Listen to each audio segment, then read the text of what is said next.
Welcome back to the Todd and Oz Show at 5:50. Let's give them the business. It's brought to you by Align Foot and Ankle. If you have a foot and an ankle problem, just go to this website and schedule a visit. AlignFootClinic.com. The national debt is coming under scrutiny as the GOP works on passing the Trump administration's budget proposal. Let's get the very latest from newsman Chad Pergram. I'm Chad Pergram with the Speaker's Lobby. There's skepticism among budget watchdogs about the big, beautiful bill slicing into the federal deficit. The Committee for a Responsible Financial Budget believes the House plan adds more than $5 trillion to the debt over the next decade. The debt is much more significant than years ago. Investors are demanding that the government pay a higher premium to keep borrowing as the total debt has crossed $36.1 trillion. The White House Council of Economic Advisors argues that all of its policies will unleash rapid growth. Council also says the economy would expand over the next 4 years at an annual average rate of about 3.2% instead of the Congressional Budget Office's expected 1.9%, and as many as 7.4 million jobs would be created or saved. White House Budget Director Russ Vought told reporters the idea that the bill is, quote, in any way harmful to the debt and deficits is fundamentally untrue. Most outside economists expect additional debt would keep interest rates higher and slow overall economic growth as the cost of borrowing for homes, cars, and businesses would increase. With the Speaker's Lobby, Chad Pergram, Fox News. It is 5:51. Property tax relief is coming for Texans, assuming that the voters approve the measure in November. Do you think your property taxes are too high? So do I. Governor Abbott at a bill signing in Denton. Senate Bill 4 will raise the homestead exemption to $140,000, $200,000 for the elderly and disabled, a quarter of the entire state budget going to property tax relief. No state in the history of America has devoted such a large percentage of their budget to tax relief in the United States of America. It works out to a savings of about $500 per house. Businesses would also see a $125,000 tax exemption, but ultimately it'll be up to the voters to decide in November. That is newsman Chris Fox reporting. Officials from the city of Austin, Travis County, and the Austin School District, they met this week to discuss the district's significant financial problems. Even after making tens of millions of dollars worth of cuts, the AISD is still more than $100 million in the hole, that according to officials. And that has led to a discussion about staffing cuts, staffing reassignments, and campus consolidations. Superintendent Matthias Segura, he says the funding from the states is not where it needs to be. And he says other ways the district was able to find money in years past, well, that's no longer available. Been offset by vacancy savings, right? So when your organization has 11,000 employees, if you have a 10%, kind of open rate, then that ends up being tens of millions of dollars at the end of the year that you can capture back into your budget. Right, wrong, or indifferent, that is the strategy that AIC has deployed in years past.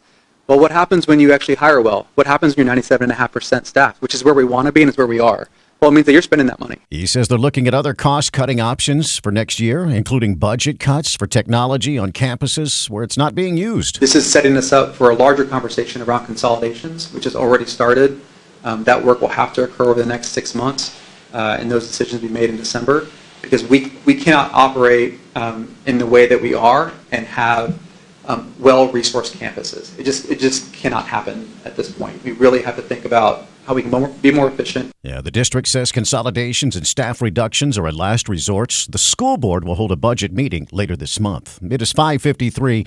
Something for the Electric Reliability Council to consider as we head into the hot summer months. A new study finds Texas is second among the 50 states that is the most at risk for power outages this summer. The researchers looked at summer outages over the last 5 years. Only Michigan is at a higher risk because it had a higher number of outages during those 5 years. Texas had more than 7,100 of them dating back to the summer of 2019. Texas led the country in the amount of hours with no power over those 5 years. Newsman Stephen Pickering reporting. Colleges and universities, they're going old school to fight cheating in the age of artificial intelligence. Here's newsman Jeff Flock. Fox on Tech. At Roaring Spring Paper in Martinsburg, Pennsylvania, they are churning out blue books. You remember those exam books from college that were becoming victims of technology? But colleges are now bringing them back to head off AI-inspired cheating, says Kristen Allen, the sixth generation to run Roaring Spring Paper. We are hearing that bookstores are having an increase in demand and requests from professors saying they want blue books available for their students to take exams. And why is that? Well, the student is forced then to use the knowledge that they have inside their head instead of going to AI and finding an answer there. Blue books, 100% made in America by a company founded in 1887. Roaring Spring has survived in the paper industry that has been shrinking thanks to computers and other technology. Over the years, we've remained flexible and we've thought about what we're really good at and what strengths we can rely on. And there are things that overseas manufacturers are great at, but they are not good at quick turnaround times.